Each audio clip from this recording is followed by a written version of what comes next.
Muy buenos días, Jimmy. Gracias, sí, le escucho perfectamente. Perfecto. Ingeniero, bueno, usted ha sido uno de los primeros en advertir lo que puede pasar en estos próximos meses. Esto es el estiaje, pero acompañado del gran riesgo de los apagones, entre otras cosas, porque todavía tenemos temas pendientes y en el aire como Toachi Pilatón, como déjeme, para no hablar de memoria, ya le digo a qué me quería referir hoy, Termogás de Machala y tantos otros proyectos de este país que era exportador de electricidad. Ahora ni Colombia nos quiere vender. Bueno, ¿qué está pasando y por qué es tan cierto el riesgo? Bueno, nuevamente, Jimmy, muchas gracias por el espacio. Muy buenos días. Un cordial saludo a toda la ciudadanía que nos escucha a través de su prestigioso medio de comunicación. En efecto, Jimmy, el país, digamos, dado que las condiciones meteorológicas que se presentan en todos los años, entre los meses de octubre y marzo, se apresta a enfrentar una disminución de los caudales de los ríos que alimentan las centrales que se encuentran ubicadas en el oriente ecuatoriano. Estas grandes centrales pues, son las que abastecen de energía eléctrica al Sistema Nacional Interconectado, y con la llegada de este estiaje, más otros ingredientes importantes como son lo que ya se anuncia de un efecto severo que va a tener el fenómeno El Niño, dentro también de lo que es las lluvias y la hidrología en la costa ecuatoriana, pero también que se va a desencadenar un efecto de sequía en el oriente ecuatoriano, más esta restricción anunciada ya por parte de las autoridades de que no va a ser posible importar energía de Colombia, hace que confluyan estos factores y nos veamos abocados a enfrentar un estiaje, un periodo de estiaje que dura desde los meses de marzo hasta octubre del próximo año, pues con restricciones en la parte de generación de energía. Esto, digamos, podría presentarse un escenario en el cual podríamos vernos abocados, es una posibilidad, a los apagones de electricidad dentro de nuestro país. Claro. A ver, yo pregunto porque mucha gente, estoy seguro que también se lo está preguntando, ¿cómo es que si el fenómeno del Niño se caracteriza por las lluvias torrenciales en muchos casos, nos vamos a quedar sin agua en los ríos? Correcto. El fenómeno del Niño se presenta, ¿no es cierto?, con mucha pluviosidad, con muchas lluvias en la costa ecuatoriana, en la región litoral, pero nuestras centrales hidroeléctricas, que es la que dependemos en alrededor de un 90% para la generación de energía eléctrica, se encuentran ubicadas en la cordillera oriental de la cordillera de los Andes, es decir, al lado oriental. Entonces, esto es lo que hace prever que nos vayamos a tener una disminución ostensible dentro de los caudales de los ríos y, consecuentemente, una disminución, asimismo, grande de las cantidades de generación hidroeléctrica que vamos a poder generar. Esa es la explicación básica. Si bien, digamos, los fenómenos del estiaje y el fenómeno del Niño no son la misma cosa, pero están correlacionadas de alguna manera. Claro, es decir, el problema no es básicamente falta de centrales hidroeléctricas, termoeléctricas, etcétera, sino que no va a haber agua en los ríos. Eso es lo más grave, ¿no?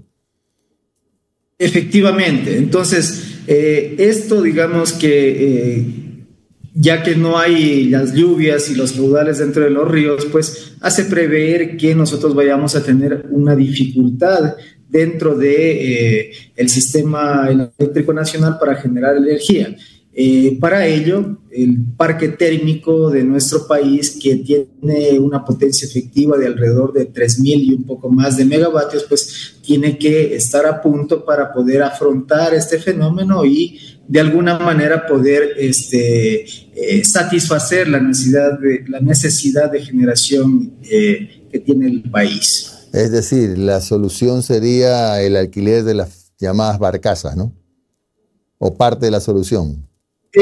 Una de las soluciones, Jimmy, es que ya ha sido anunciado por las autoridades, son dos básicamente. La una es la renta en este caso la contratación de generación térmica a través de las barcazas de generación termoeléctrica. He leído el pronunciamiento que ha hecho una de las autoridades del sector, que se va a traer generación en base a fuel oil, que me parece, digamos, acertada desde el punto de vista que nuestro país produce este combustible en sus refinerías. Pero la otra es una decisión que me preocupa un poco desde el punto de vista de que también paralelamente se quiere importar gas natural para alimentar a la central termoeléctrica Termogas Machala, para que la ciudadanía nos entienda. La central de Termogas Machala es una central que queda ubicada en la provincia del Oro y que aprovecha el gas natural que sale o que es explotado por parte de Petroecuador en una plataforma submarina frente a las costas del Oro, y que le dota de este gas natural a esta central para la generación eléctrica. El problema de esta central es que últimamente ha existido una declinación del gas natural que ha sido realmente ostensible en los últimos años, digamos, de alrededor de 60 millones de pies cúbicos de gas natural que se explotaban en ese campo, en el campo Amistad, ha bajado alrededor de un poco más de 20 millones de pies cúbicos, y a la central Termogas Machala apenas le llega alrededor de entre 18, 16 millones de pies cúbicos por día, lo que ha ocasionado que esta central se vea forzada, por una parte, a reducir su generación que le dota al Sistema Nacional Interconectado a un tercio. La central Termogas Machala tiene una potencia de alrededor de 250 megavatios y apenas funciona a un tercio de esa capacidad, y también se la ha visto forzada a comprar diésel para que pueda funcionar, digamos, de alguna manera y que se le dé mayor operatividad a esa capacidad de generación termoeléctrica. Pero la preocupación que digamos, tenemos allí es que paralelamente a lo que se anuncia por parte de las autoridades del sector de que se quiere importar 60 millones de pies cúbicos para Termogas Machala, se lanzó una licitación para el campo Amistad para incrementar la tasa de extracción de este gas, y evidentemente este tema va a afectar a las necesidades, digamos, en este caso a la explotación propia de la planta de Termogas Machala, es decir, a la explotación que hace Petroecuador en este caso. Sí, entonces esto es una preocupación que de alguna manera nosotros advertimos, porque el gas natural que se piensa importar no va a ser una solución inmediata, porque eso significaría que en la plataforma que tenemos para la explotación de gas en el campo Amistad se debería implementar una infraestructura para almacenaje y regasificación de ese gas natural, que va a afectar a la explotación que actualmente la realiza Petroecuador y que en el futuro va a ser concesionada. Es decir, prácticamente se está poniendo un cortapisas a esa licitación que fue lanzada hace unas 2 semanas, y no lo entendemos básicamente, como vuelvo y reitero, porque esta licitación, digamos, sería prácticamente puesta, digamos, en entredicho por este tema de que quieren importar gas natural cuando no es una necesidad inmediata. Ingeniero, ¿cómo está? Omar Jaén le saluda. Me quedó aquí sonando el tema del gas natural. A ver, usted dice que ha caído la explotación, ¿no? ¿Verdad? Y que ya prácticamente a lo de la provincia del Oro casi ya no está llegando mucho en comparación a lo que se venía haciendo en los últimos años. ¿Por qué? La pregunta es ¿por qué? Bueno, yo he visto y escribí hace poco, ¿no es cierto?, un artículo en el cual he visto de alguna manera que ha habido una especie de desidia por parte de las autoridades del sector. Me imagino que pasará por el tema también de los recursos. En nuestro país, lamentablemente, a Petroecuador, que es, digamos, la concesionaria, el operador del campo Amistad, y aparte es el operador de gran cantidad de campos petroleros, no se le da los recursos, cosa para el mantenimiento de los pozos, en este caso de gas natural que existen, de esos reservorios de gas natural, y seguramente tiene otro tipo de prioridades, es una empresa grande, Pero esto ha ocasionado que desde hace alrededor de unos 4, 5, 6 años se venga declinando la producción de gas natural, y me parece que en el año 2018 hicieron por allí una inversión pequeñísima que incrementó la tasa de explotación de ese gas natural, y ahora se está lanzando una licitación justamente para que un privado lo haga. Este tema. Ingeniero, o sea, para que un privado arriesgue su capital y incremente las tasas de explotación de ese gas. Ingeniero, teníamos un buen ritmo de explotación, de la noche a la mañana dejaron de hacerlo, dejaron de dar recursos y ahora lo van a concesionar para que un privado se encargue de eso. Básicamente eso. Básicamente es eso, sí. Lo mismo se puede decir que pasa a veces en el tema de los campos petroleros. Lamentablemente, sí, eso le quería preguntar. No se dota de los recursos para eso le quería preguntar, ingeniero. Yo supongo que usted va a estar muy al día con los números. El señor Lasso llegó a Carondelet diciendo que iba a lograr 1 millón de barriles diarios. 1 millón de barriles diarios. ¿A cuánto estamos hoy en día? Es más, no sé si se mantendrán los números, sí, pero yo una vez vi una cifra que estábamos inclusive por debajo de con lo cual llegó Lasso. O sea, digamos que con Lasso hubo 500.000 barriles diarios y estábamos por 450.000, o sea, por debajo de lo que él había recibido. Sí, mire, a juzgar por los resultados, tanto en la parte energética de hidrocarburos, tanto en la parte energética de la generación de electricidad, los resultados realmente que ha tenido el gobierno, o los últimos 2 gobiernos, diría yo, han sido realmente magros.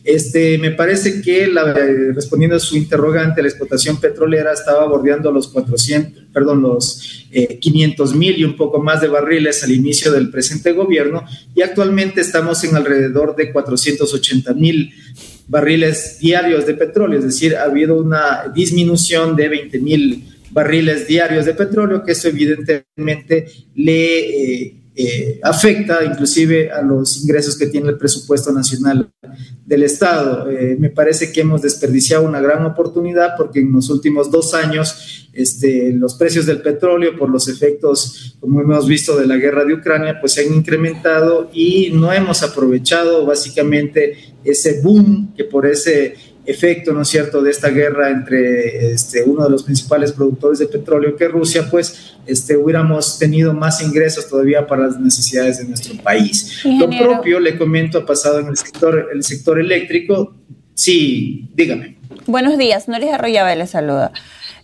Ingeniero, hay un tema que el candidato Daniel Noboa tocó durante el debate presidencial en una de sus intervenciones, y él prometió en el debate invertir $300 millones en transmisión eléctrica y también mejorar el refinado de combustibles en el país para bajar los costos de energía y promover la producción. ¿Es viable esta propuesta que hizo Noboa en el debate de esos $300 millones para mejorar la transmisión eléctrica? Sí, es importante, ¿no es cierto?, lo que de alguna manera se plantea por parte de este candidato, pero algo que este candidato dijo era que existía el problema, sí lo planteó, el problema dentro del sector eléctrico era la transmisión, tratando de decir que los costos de transmisión eran demasiado altos en comparación con los países de la región y del mundo. Uh-huh. Y esto, digamos, es erróneo, es equivocado. Realmente el problema que actualmente tenemos en nuestro sistema eléctrico es la etapa de generación, porque nuestra demanda de energía eléctrica crece en alrededor del 4 o 5%. Esto quiere decir entre 200 y 250 megavatios que año por año se tienen que ir incorporando de nueva generación al parque de nuestro país, y que no se ha dado durante los últimos 6 años. Eso es lo que les quería decir hace rato. Ni siquiera los proyectos que ya tenían un gran avance, como el Toachi Pilatón, que estaba en alrededor de un poco más del 80%, en 6 años no se lo ha podido culminar. Apenas se pudo culminar una de las fases, que es la quinta parte de ese proyecto, que es el tema de Ayuriquín, una central pequeñita.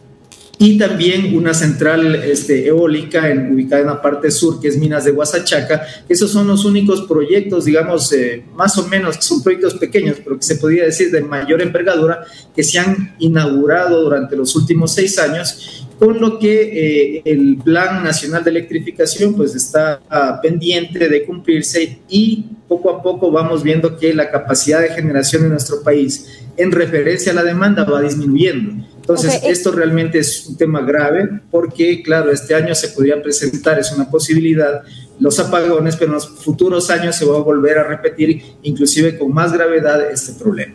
Retrocederemos en tiempo en ese sentido, si seguimos así. ¿Y qué tiene que hacer o qué debería hacer el próximo gobierno, entendiendo que es un gobierno de año y medio, para empezar a cambiar esta realidad que ya se nos está anunciando?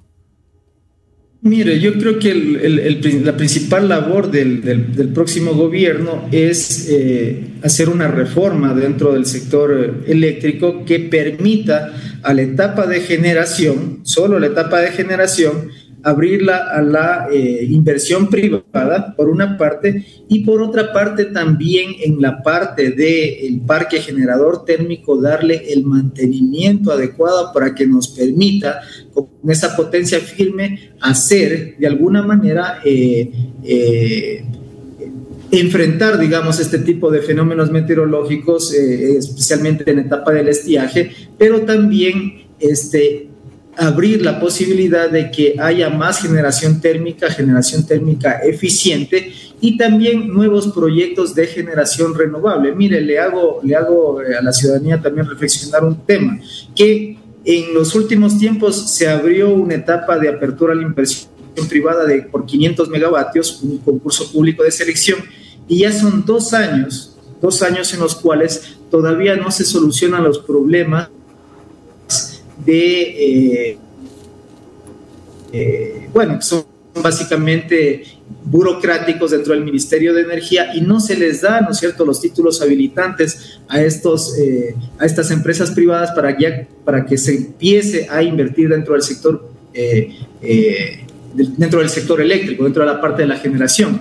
Es decir, hay por allí, ¿no es cierto?, trabas burocráticas, y esto también creo que tiene que enfrentar el próximo gobierno, lo propio con una generación, con un parque térmico más eficiente, que es necesario para el país, porque nuestras centrales térmicas, la mayoría de ellas, especialmente las ubicadas en la provincia del Guayas, ya tienen alrededor de 30 a 40 años, y es necesario que estas centrales pues se vayan de a poco, digamos, modernizando y utilizando inclusive, diría yo, combustibles un poco más amigables con el medio ambiente. Ok, ingeniero, y el Yasuní y el resultado de la consulta popular que se dio hace poco, ¿de alguna u otra forma interviene en este tipo de acciones? ¿Qué es lo que nos perjudica o no? ¿O qué es lo que tendría que considerarse de aquí en adelante, entendiendo que no se va a explotar ese espacio? Bueno, es desde mi punto de vista, claro está, es un criterio personal. Es lamentable que el pueblo ecuatoriano, digamos, se haya pronunciado tal vez con poca información, de manera positiva, a mantener esos recursos que son muy necesarios, como es la riqueza petrolera en nuestro subsuelo. Pero la voz del pueblo es la voz de Dios y hay que respetarla, yo creo. Y evidentemente esto sí va a afectar especialmente al tema de las exportaciones. La balanza comercial se va a ver también afectada, y pues yo creo que en la parte eléctrica, pues yo creo que son medidas que van a ser pensadas, ¿no es cierto?, por las autoridades. En parte energética, digamos, es el tema de una racionalización de los subsidios, tanto de los subsidios que la gente reciba en la parte de los combustibles, tanto como los subsidios que hay en materia eléctrica. Es decir, va a haber definitivamente que revisarse los subsidios y enfocados especialmente para la gente que realmente los necesita, ¿no? Actualmente le comento que existe un subsidio, por ejemplo, en la parte eléctrica, que reciben los industriales, y son apenas 150 empresas que se benefician de alrededor de un subsidio eléctrico que, digamos, tiene un valor para todos ellos de alrededor de $100 millones por año, y es esto prácticamente lo que se tiene que racionalizar. es evidente que nuestro país tiene que ir hacia un uso eficiente de sus recursos, y más aún cuando hay este tipo de restricciones de tipo energéticos y económicos. Gracias, ingeniero Fernando Salinas. Él es un experto en temas de carácter energético. Que tenga usted un buen día, ingeniero, muy amable. Excelente día, muchas gracias por el espacio.